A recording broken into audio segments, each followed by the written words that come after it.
Haiti on and off for about 35 years now.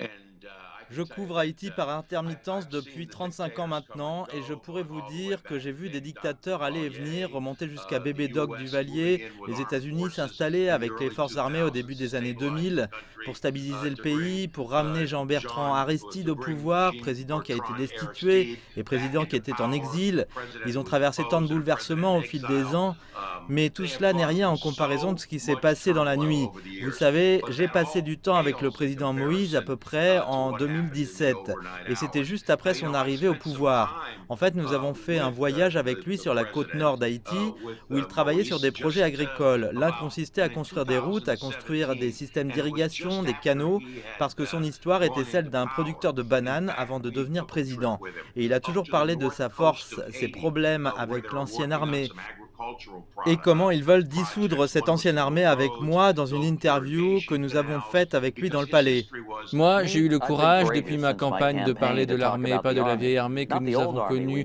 qui avait l'habitude de fomenter des coups d'État, qui a utilisé sa violence contre les gens, mais celle qui est formée pour faire face aux catastrophes naturelles, pour sécuriser nos frontières. En fait, cette petite armée qu'ils espéraient monter n'a jamais vraiment abouti à rien. Vous savez, la violence des gangs là-bas était vraiment juste pour prendre le pays. Et quand j'ai interviewé Jovenel Moïse, c'était juste comme les casques bleus des Nations Unies, la MINUSTA, comme on les appelait, étaient sur le point de quitter le pays. Et il était très inquiet qu'ils partent trop rapidement et qu'ils quittent le pays en laissant un vide. Ces casques bleus de l'ONU ont été là depuis le tremblement de terre en 2004 et vraiment gardé le couvercle sur la violence des gangs et d'autres problèmes qui étaient certainement un gros problème en Haïti au fil des ans. Mais une fois qu'ils ont commencé à partir, vous pouviez voir que finalement les choses se détérioraient. Jovenel Moïse lui-même, en 2020, a dissous le Parlement, a demandé une autre année en tant que président. Les choses ont donc évolué rapidement, il était extraordinairement populaire auprès des gens de la classe inférieure, les gens du commun là-bas.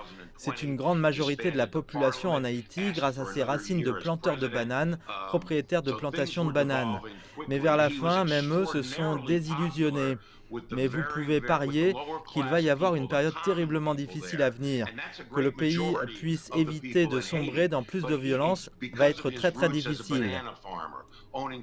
C'est quelque chose dont je serais certainement très inquiet si cela se résout dans une sorte de confrontation majeure entre les autorités, les militaires et les gens du commun là-bas, qui sont encore dans une certaine mesure des sympathisants de Jovenel Moïse.